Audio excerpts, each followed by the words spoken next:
오늘은 하늘에 닿으려면이라는 제목으로 하나님의 말씀을 함께 나누겠습니다. 소중한 것을 잃어버린 세대는 어떨까요? 상실의 시대를 살고 있는 사람들은 그가 잃어버린 구멍의 크기만큼이나 절망하고 그리고 낙담하는 삶을 살 수밖에 없을 것입니다. 원래 하늘에 맞닿았던 에덴에서 살았던 아담과 하와는 그 상실감을 어떻게 견딜 수 있었을까요? 가인은요. 가인도 하나님의 임재를 경험했던 그 가인이 하나님을 떠나서 그분 앞에 잘못을 행했다라는 것을 그가 깨달았을 때 그 마음의 구멍은 무엇으로 채울 수 있었을까요? 이 아담과 하와도 에덴의 동쪽으로 이제 방황하며 떠나오게 되었고, 가인은 그곳에서도 큰 죄를 저질렀고 아우를 죽이는 큰 죄를 저질렀고 또 동쪽으로 방황하는 삶을 살게 됩니다. 그리고 그곳에서 노시라고 불리우는 그 땅에서 이것을 번역하면 이제 방황, 유리함이라는 뜻을 가지고 있거든요. 그러니까 이 바람에 나는 겨와 같이 정처 없이 떠돌 수밖에 없는 그의 운명이, 그의 삶이 이제 노시라는 땅에서 정착하기 위해 노력했던 모습을 저희가 예전 설교에서 함께 나눈 적이 있습니다. 그 성의 이름이라는 설교 제목으로 함께 나눈 적이 있습니다. 그는 그 불확실성과 불안함과 허전함을 해결하기 위하여 성을 쌓았고 그 성의 이름을 그의 아들의 이름인, 우리가 잘 알고 있는 사람과 동명이인이지만 같은 사람은 아닌 에녹이라는 이름으로 그 성을 쌓았던 장면이 있습니다. 그리고 노아의 홍수 이후에 사람들은 또 동쪽으로 이동하면서 그들의 판단에 따라 그들의 방황을 끝낼 수 있는, 그들의 유리함을 끝낼 수 있도록 그들은 성을 쌓으려고 했습니다. 하늘을 상실한 세대가 하늘에 닿고자 했습니다. 그 허전함은 어떻게 표현할 수 있겠습니까? 하나님의 질서와 하나님의 충만하심이 가득했던 것을 흔적으로 가지고 있었던 우리 인간에게 이 커다란 구멍을 채우기 위해서 우리가 아무리 발버둥치고 바람에 나는 겨처럼 이리저리 그 길을 찾아 떠돌아다닌다 할지라도 그 어떤 욕망과 그 어떤 노력으로도 채울 수 없었을 것입니다. 하나님의 이름이 우리 가운데 있었기에 우리의 이름이 더 특별하게 그 관계성 가운데 소중하게 다뤄지고 또 그 이름의 무게가 있었던 사람들. 그러나 하나님을 상실하고 나서 자신의 이름만 드러내기를 원했던 사람들의 모습으로 오늘 본문은 말하고 있습니다. 오늘 본문은 보면 우리의 이름을 내고자 하늘에 닿으려고 했습니다. 그들이 상실한 그 결과값으로 그렇게 느끼는 건 당연합니다. 하늘의 크기를 그들은 상실했고 해결하려면 하늘에 닿아야 된다는 것 자체가 틀린 것은 아닙니다. 그들의 이름에, 그들의 명예에 문제가 생긴 것도 맞습니다. 그러나 방법이 잘못됐습니다. 하나님의 이름 없이 자신의 이름을 드러내고자 했습니다. 하나님의 방법을 궁금해하지 않고 자기 자신들의 경험과 느낌으로 그들은 장소를 정했습니다. 그리고 하늘에 닿으려고 했던 모습이 오늘 저희가 읽었던 본문의 내용입니다. 여기에 그들의 이름을 내고자 합니다. 그러나 저희가 읽었던 본문에서는 단 하나의 이름, 여호와의 이름만이 본문에 나옵니다. 그들이 그 시날 평지, 거기에 거류했다라고 말합니다. 그리고 이 거기라는 표현은 하나님이 흩으신 곳으로, 탑을 쌓고자 했던 곳이지만 결국은 그들을 흩으신 거기라는 표현으로 계속 반복이 되고 있습니다. 하늘에 닿고자 했지만 하나님은 그 노력이 얼마나 가치가 없음을 보여주시기 위해서 그 높은 하늘에서 내려오셔서 보실 수밖에 없었습니다.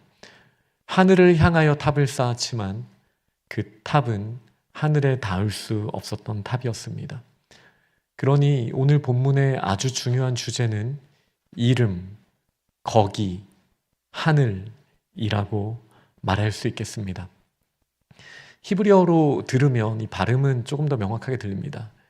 쉔, 샴, 샤마임입니다. 이 단어들이 반복되면서 자신의 이름을 드러내기를 원해서 거기, 내가 지정한 그곳을 찾아 거기서 하늘에 닿고자 탑을 쌓았던 이 당시의 사람들, 어떤 문제가 있는지 하나씩 살펴보도록 하겠습니다. 먼저 우리의 이름과 주님의 이름을 저희는 대비해 봐야 합니다. 우리의 인생에서는 크게 보면 두 가지 선택지가 있습니다. 우리의 이름을 드러내기 위해 우리는 노력할 수 있습니다. 그러나 이 길을 선택할 때 우리는 하나님의 영광을 가로챌 뿐만 아니라 우리의 이름이 하나님의 영광을 반사하면서 빛낼 수 있는 기회를 잃어버리게 됩니다. 하지만 저희가 먼저 주의 나라와 주의 이름을 구하면 어떻게 될까요?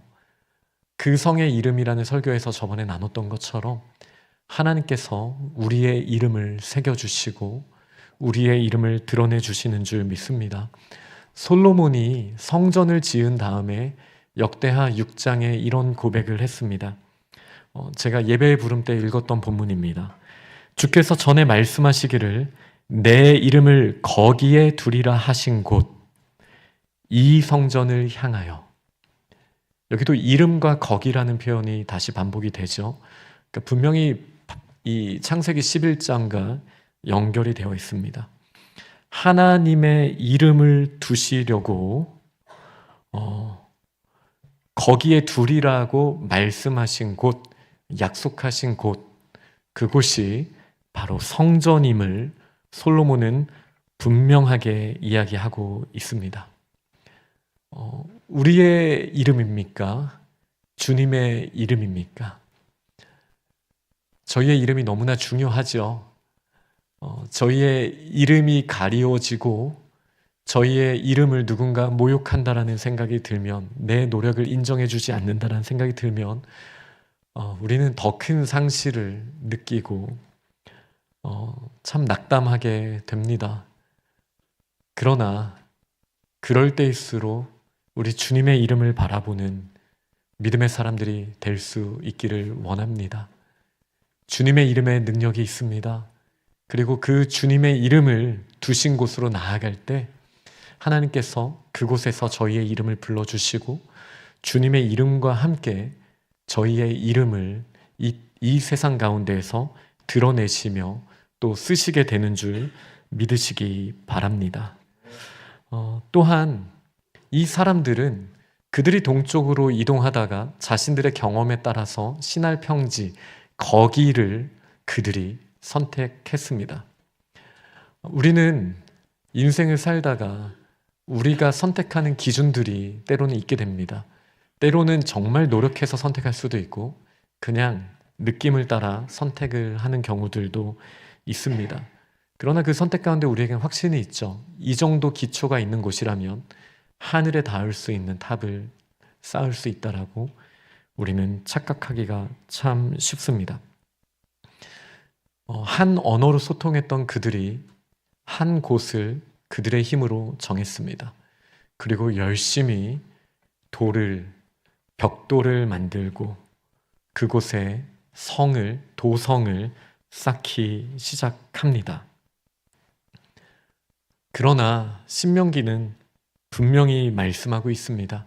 신명기서 12장 말씀을 보면요, 오직 너희의 하나님 여호와께서 자기의 이름을 두시려고, 또 여호와의 이름이 반복이 되죠. 너희 모든 지파 중에서 택하신 곳인 그 계실 곳으로 찾아 나아가서 우리의 영원한 기초가 되는 거기는 어디입니까? 세상적으로 바라봐야 하는 수많은 기초들이 우리의 직관에, 우리의 경험에 분명히 있을 것입니다. 이 정도 기초가 되면은 할 수 있을 거야. 이 정도 기초가 있는 곳이면 충분히 할 수 있을 거야. 라고 우리의 많은 인생의 구비구비마다 우리는 그런 결정들을 해왔을 것입니다. 그러나 성경은 무엇이라고 말합니까? 다른 기초가 아닌 여호와 하나님이 반석이 되시는 그 곳을 향해서 우리가 나아가야 한다라고 분명히 말씀을 하셨습니다. 하나님의 이름을 두시기 위하여 하나님이 택하신 곳, 그 계실 곳으로 우리는 나아가야 합니다. 그리고 그곳에 뿌리를 내려야 합니다. 마치 나무가 시냇가에 심기운 나무처럼 그 시냇가에 뿌리를 내려야 하듯이 우리는 하나님이 이름을 두신 그 곳, 하나님이 계신 그곳으로 나아가야 할 줄 믿습니다. 우리가 방황하다가 우리의 눈에 보기 좋은 우리의 이 허전함을, 우리의 이 상실을 메꿔줄 만한 이 정도면 괜찮아 라고 생각할 수 있는 기초가 이 세상의 관점에서도 얼마나 많이 있겠습니까? 그러나 그곳에서 우리가 아무리 성을 쌓는다 할지라도 모래 위에 지은 집과 같게 될 것입니다. 우리의 영원한 기초가 되시는 분은 반드시 우리 하나님 한 분밖에 없으시다라는 이 믿음을 저희는 붙들어야 합니다. 바벨탑을 쌓을 때 그들이 정한 곳에서 그들의 정한 방식을 따라 도성을 짓기 시작했습니다. 그리고 그들의 이름을 드러내려고 했습니다.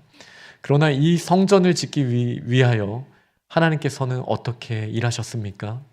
먼저 성막을 지으실 때도 하나님께서는 하나님의 성막의 설계도를 명확하게 보여주셨습니다. 그리고 하나님의 말씀을 기초로 이 성을 쌓으라고 분명하게 말씀하셨습니다. 그러니 우리의 경험보다 하나님의 말씀을 의지해야 되지 않겠습니까? 하나님이 택하신 곳, 그 계실 곳, 우리의 감정이나 우리의 느낌이 아닌 하나님이 예비하신 곳, 그 객관적인 진리를 향하여 붙들며 나아가는 저희들이 될 수 있기를 원합니다. 그리고 세 번째 키워드는 방향입니다. 우리가 하늘을 향하여 탑을 쌓는 것이 정말 답입니까? 그것이 하늘에 닿을 수 있는 방법입니까? 성경은 뭐라고 말할까요? 하늘로부터라는 키워드가 하늘을 향하여보다 더 중요합니다. 요한계시록 3장에 보면 그 7교회에게 주신 하나님의 말씀 가운데 빌라델비아 교회에게 주신 주님의 약속이 있습니다. 그때 이런 약속을 주십니다. 이기는 자는 내 하나님 성전의 기둥이 되게 하리니 그가 결코 다시 나가지 아니하리라. 내가 하나님의 이름과 하나님의 성 곧 하늘에서 내 하나님께로부터 내려오는 새 예루살렘의 이름과 나의 새 이름을 그이 위에 기록하리라. 아멘. 여기서도 중요한 키워드들이 반복되고 있죠. 하나님의 도성, 하늘, 이름, 같은 주제로 지금 반복되고 있습니다. 그런데 이 성은 땅에서부터 시작한 성이 아닙니다. 이 성은 하늘에서부터 내려오는 성입니다. 우리가 하늘에 닿을 수 있는 성경적인 유일한 방법은 하늘에서부터 길이 열려야 합니다. 그러니 아무리 저희가 세상 속에서 저희의 이름을 높이고 세상에서 그 기초를 찾는다 할지라도 하늘을 향하여 우리가 노력을 할 때에는 닿을 수가 없는 것이죠. 그러나 하나님의 이름을 위하여 하나님께서 하늘로부터 우리에게 그 도성을 내려주신다면 이 도성을 통해서는 저희가 하늘에 닿을 수 있는 길이 열리게 되는 것입니다. 제가 예전 설교에서도 잠깐 말씀을 나눴지만 야곱의 이야기를 보면 좀 저희는 분명하게 이 내용을 볼 수가 있습니다. 야곱은 자신의 이름을 드러내기 위하여 자신의 방법으로 거기에서 성을 쌓아서 하늘에 닿고자 했던 사람이었습니다. 그의 인생의 목표는 그의 구멍을 따라 이 구멍을 메꾸면 인생이 행복해질 거라고 생각했던 그의 인생의 방향성은 형을 이기고 하늘의 축복을 이루어내는 거였습니다. 얻어내는 거였습니다. 그래서 그는 그의 이름을 드러내기 위해 그가 생각하는 기초, 그것이 진실이 아니어도 되고 거짓이어도 되는 속임수와 이 세상의 지혜를 의지해서, 세상의 방법을 의지해서 그의 터전 위에 그의 성을 쌓는 장면이 창세기 이제 20장 때 보시면 나오게 됩니다. 그러나 어떻게 됩니까? 결국은 다 무너지지 않았습니까? 그의 이름이 무너졌습니다. 그가 쌓았던 성이 무너졌습니다. 그가 누리려고 했던 그 하늘의 복뿐만 아니라 이 땅에서의 안전함조차도 그는 잃어버리게 되었습니다. 그리고 아담과 하와처럼, 가인처럼, 그리고 오늘 본문에 나오는 노아의 홍수 이후의 사람들처럼 이 야곱은 방황하는 자, 방랑자, 유리하는 자가 되어 있는 모습을 우리는 창세기 28장에서 볼 수 있습니다. 그리고 루스라는 곳에 이르러서 그에게는 단 하나의 돌만 남아있는 모습이 보여지게 됩니다. 그가 정성껏 쌓았던 성은 온데간데 없고 그에게는 그 머리를 대고 잠을 잘 수 있는 돌베개 역할을 할 수 있는 가장 낮은 돌 하나 정도 그의 인생에 남아있게 되었습니다. 저희의 모습이 이제 겹쳐서 보여지게 되는 것이죠. 저희도 이 허전함을 해결하기 위하여 얼마나 많이 우리의 이름을 드러내기 위해 노력을 해왔습니까? 여기면 된다라고 생각했던 이 세상의 기초가 되는 그 기초 위에 우리가 얼마나 다지고 돌들을 쌓아 올리는 이 노력들을 해왔습니까? 그러나 하늘에 닿기는커녕 이제 그 기초석 하나만 남아있는 우리의 머리만 될 수 있을 정도로 낮은, 가장 낮은 우리의 모습을 저희는 발견하곤 합니다. 그러나 그때 어떤 일이 일어났습니까? 야곱이 그 돌 베개를 베고 잠들었을 때 하늘이 열렸습니다. 그리고 요한계시록과 요한복음 1장의 표현으로 이 창세기 28장을 본다면 이 하늘에서부터 한 도성이 내려오게 되었습니다. 그리고 이 도성 위로 천사들이, 하나님의 사자들이 오르락 내리락 하는 것을 이 야곱은 봤습니다. 이것은 무엇을 전제합니까? 하늘이 드디어 닿게 된 거예요. 야곱의 인생의 밑바닥에서 그가 높은 곳에서 추락했을 때 그의 이름은 더 비천해졌고 그가 노력했던 그 거기에서도 흩어지게 되고 추방당하게 되었을 때 그가 의지할 것이라고는 정말 돌 하나밖에 없는 그 순간 그가 할 수 있는 것이 아무것도 없다라고 느끼는 바로 그 순간에 하늘이 열리고 하나님의 역사가 시작됐다라는 사실을 저희는 기억해야 합니다. 우리는 사닥다리라는 표현이 익숙하지만 창세기 28장에 나오는 이 사닥다리는 원어로 봤을 때 바벨탑에서 나오는 이 탑과 똑같은 단어가 쓰여져 있습니다. 미그달이라고 하는데요. 큰 어떤 건축물을 이야기하는 거예요. 그래서 탑이라고 창세기 11장에는 번역이 되어 있죠. 그러니까 도성을 말합니다. 엄청나게 커다란 도성을 말하고 있습니다. 하늘에서부터 이 도성이 내려왔어요. 우리가 하늘을 향하여 우리의 이 구멍을 채우기 위해서 이 상실된 이것만 채워지면은 나의 인생이 이제 괜찮아질 거야 라고 생각했던 이 부분을 해결하기 위하여 아무리 하늘을 향하여 돌을 쌓아도 결코 닿을 수 없었던 이 하늘이 열리고 하늘에서부터 하나님의 도성이 내려오게 됨으로써 드디어 연결되게 되었다라는 사실은 이 창세기 28장뿐만 아니라 요한복음 1장 52절에 예수께서 나다나엘에게 더 큰 일을 보리라 라고 말씀하신 후에 설명하신 장면에서 좀 더 분명하게 나옵니다. 이 요한복음 1장 51절을 보면은 이렇게 말씀하십니다. 또 이르시되 진실로 진실로 너희에게 이르노니 하늘이 열리고 하나님의 사자들이 인자 위에 오르락 내리락 하는 것을 보리라 하시니라.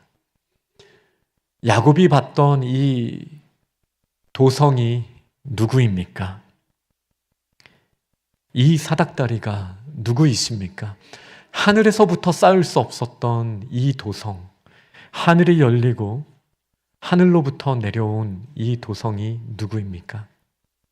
이 도성을 예수님은 인자라고, 예수님이시라고 분명하게 선포하셨습니다.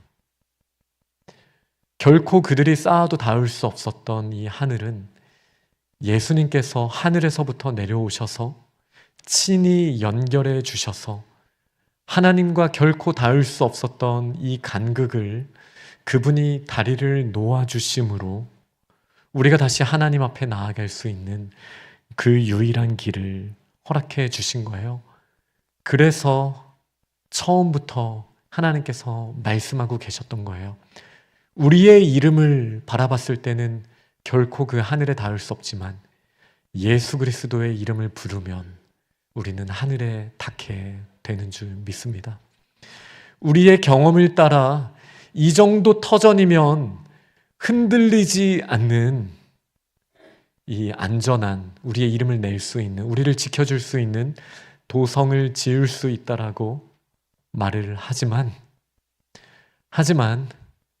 그 도성이 우리로부터 지어지는 것이 아니라 거기 우리의 경험으로 그곳을 우리가 정할 수 있는 것이 아니라 거기 하나님의 이름을 두시고자 택하신 한 곳, 이 신명기 12장에 나오는 주님의 이름을 두실 곳이자 함께 계실 곳, 그가 계실 곳, 성전이 있는 곳, 바로 예수 그리스도가 머리가 되시는 우리 교회인 줄 믿으시기 바랍니다.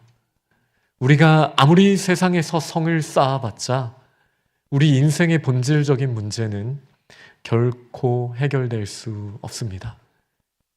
하나님의 충만함을 한때 누렸던 저희가 하나님을 떠나서 겪게 되는 이 허전함과 고통의 크기를 세상의 무엇으로 우리가 메울 수 있겠습니까? 결코 없지요. 그러나 예수님을 향하여 나아가면 다시 하늘이 열리고 이 열린 하늘에서부터 예수 그리스도 위로 하나님의 사자들이 오르락 내리락 하는 장면을 보게 됩니다. 왜 하나님의 사자들이 오르락 내리락 하는 것입니까? 우리의 기도를 붙들고 하나님의 보좌 앞에 나아가 쏟아붓기 위해서입니다.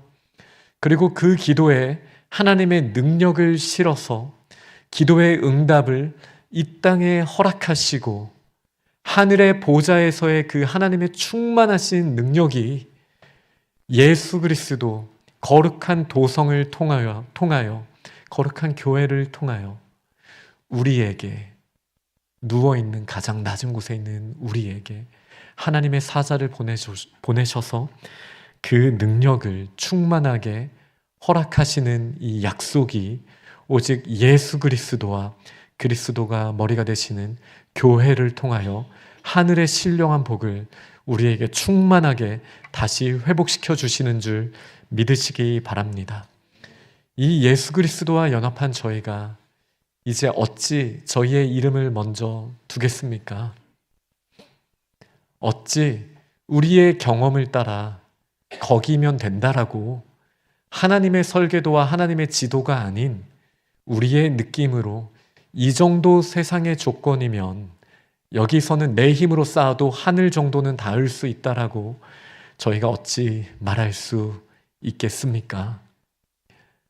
거기 한 곳은 오직 예수 그리스도밖에 없으니 그 이름을 묵상하며 우리가 그곳에서 하늘에서 허락하신 이 충만한 은혜를 누리는 믿음의 사람들이 다 될 수 있기를 정말 원합니다. 이 본문을 보면요, 온 세상의 언어가 하나였다라고 시작을 합니다.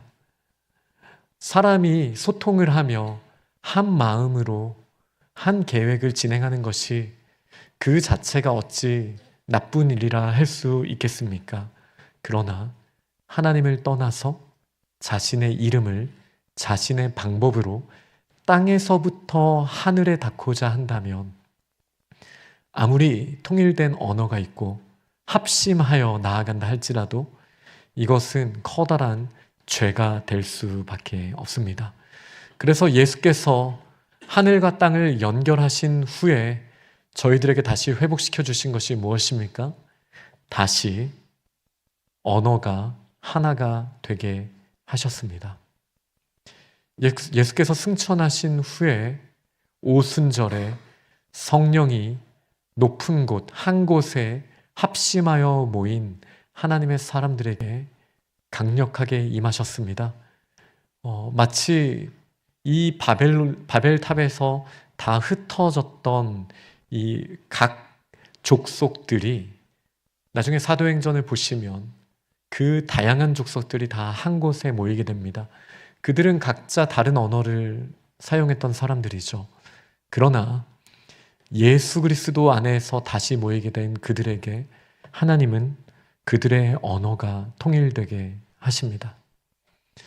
우리가 한 언어를 말하고 있는지를 돌아봐야 합니다. 하늘의 언어, 성령의 언어로 우리는 소통하고 있습니까? 아니면 각자의 이름을 드러내기 위하여 각자의 경험을 말하며 이 정도 기초면 쌓아도 된다라고 말하는 우리는 각자의 언어로 지금 소통하고 있지는 않습니까?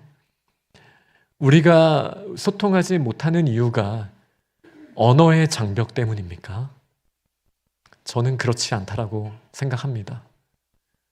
우리가 정말 소통하지 못하는 이유는 우리의 목소리 때문에, 우리의 이름 때문에, 우리의 경험 때문입니다. 예수 그리스도의 이름을 우리의 마음에 새겼다면 예수님을 통하여 연결해 주신 그 한 곳, 십자가를 바라보고 그리고 교회를 바라본다면 하늘에서부터 내려주시는 여호와의 거룩하신 이름과 그 신령한 복을 바라보기만 한다면 다시금 허락하신 한 언어, 성령의 언어, 사랑의 언어를 저희들에게 회복시켜 주셔서 듣지 못하는 자들에게 들을 수 있는 언어를 말하게 되고 그냥 우리의 입술을 통해서만 나오는 언어가 아니라 우리의 삶의 언어로 우리의 기도로 우리는 한 마음으로 통일되게 될 줄 믿습니다. 그 후에 어떻게 되는 것이죠? 다시 우리는 건축의 자리에 나아가야 합니다. 에베소서 2장 20절에서 22절 말씀을 보니까요. 너희는 사도들과 선지자들의 터 위에 세우심을 입은 자라고 이야기하고 있습니다. 우리의 언어, 우리의 경험이 아니라 사도들과 선지자들, 이들은 하나님의 말씀을 기록한 자들이거든요. 그러니 하나님의 말씀의 터 위에 세움을 받은 자들이라고 말씀하시는 거죠. 그리고 이 터는 그리스도 예수께서 친히 모퉁이 돌이 되신 우리에게 돌 하나가 있습니다. 야곱에게처럼요. 그리고 이 돌은 코너스톤입니다. 예수 그리스도께서 모퉁이 돌이 되신 바로 그 돌입니다. 누군가는 건축자가 버린 돌이라고 말하는 그 돌. 그러나 이 모퉁이 돌에서부터 어떤 일이 됩니까? 예수 그리스도 안에서 건물마다 우리 각 사람마다 서로 연결하여 주 안에서 성전이 되어가고 저희도 성령 안에서 하나님이 거하실 처소가 되기 위하여 그리스도 예수 안에서 함께 지어져 가는 줄 믿습니다. 그래서 오순절 이 성령의 임재하심 이후에 어떤 일이 일어났습니까? 예수께서 명령하신 대로 땅 끝까지 이들은 흩어지게 되었습니다.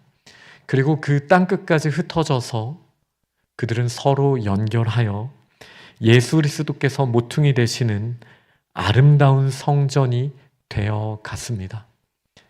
그러니 창세기 11장은 사도행전을 통해서 어떻게 완성되어야 하는지를 분명하게 보여주셨다라고 저희는 할 수 있습니다. 하늘에서부터 하나님께서 이 귀한 건물을 예수 그리스도를 통하여 연결해 주셨습니다. 그러나 이 하나님의 임재가 한 장소, 우리가 눈으로 볼 수 있는 우리가 익숙한 장소, 우리의 이름이 드러나는 장소, 우리가 이 정도 기초면 할 수 있다라고 세상의 기초가 보이는 이 곳에 머물러서는 안 됩니다. 우리는 땅 끝까지 나아가서 하나님의 성전을 연결해 나아가야 합니다. 이 도성은요, 피라미드처럼 생겼던 도성이에요. 우리가 땅 끝까지 퍼져나가는 1층의 연결을 더 확장하면 확장하는 만큼 더 높이 올라가는 건축이 됩니다. 하늘에서부터 예수 그리스도로 연결해 주셨으니 이 성소는 땅 끝까지 펼쳐져 나가서 흩어져 있는 언어들을, 민족들을 예수 그리스도의 마음으로 합심하게 하여서 우리가 그 아름다운 성전, 주 계실 곳, 주의 이름이 드러나는 곳, 하나님의 설계도가 있고 하나님의 말씀을 따르는 자들을 통하여 정말 왕성하게 지어져 나가는 그 하나님의 나라를 우리가 함께 이루어 가야겠습니다. 말씀을 맺겠습니다. 바벨탑이라는 뜻은요, 원래 바벨론에서 나왔다라고 학자들은 봅니다. 이 바벨론은 하늘의 문이라는 의미를 가지고 있습니다. 더 정확하게는 신들의 문이라는 의미를 가지고 있죠. 이 문을 통해서 하늘에 닿으면 자신들이 신이 될 거라고 말하는 이 세상의 문명을 어떻게 보면 풍자하는 거라고 말할 수도 있습니다. 이 똑같은 어원에서 나온 히브리어로 보면 이 바벨론은 신들의 문이 아닙니다. 이 바벨은 혼돈입니다. 혼잡함입니다. 이들의 언어가 흩어지게 되었고 더 이상 소통하지 못하게 되었습니다. 결국 자신의 이름을 드러내고 자신의 경험을 드러내고자 하는 사람들끼리 모였을 때에는 혼잡하고 하나가 될 수 없는 상태가 될 수밖에 없습니다. 그러나 이 혼돈을 정돈으로 바꿔주시는 분, 공허함을 충만함으로 바꿔주시는 분, 우리는 창세기 1장부터 그분이 어떤 분이신지 분명히 봐왔습니다. 우리 앞에 혼돈이 있습니까? 흩어짐이 있습니까? 마음이 하나가 되지 못하고 있습니까? 예수 그리스도의 이름을 먼저 붙듭시다. 그분의 마음으로 우리가 먼저 채웁시다. 내 경험이 아닌 하늘에서부터 내려오는 신령한 복을 구합시다. 그리고 주님의 하나 되게 하심, 언어를 합치시고 다시 연합하게 하시는 성령의 은사를 부어주시는 이 하늘의 신령한 복을 가지고 땅 끝까지 이르러 우리가 연합하여 건물을 이루어 나가고 하나님의 처소를 세워나가는 믿음의 공동체가 되기를 간절히 소망합니다. 아멘. 이 시간 함께 찬양하겠습니다.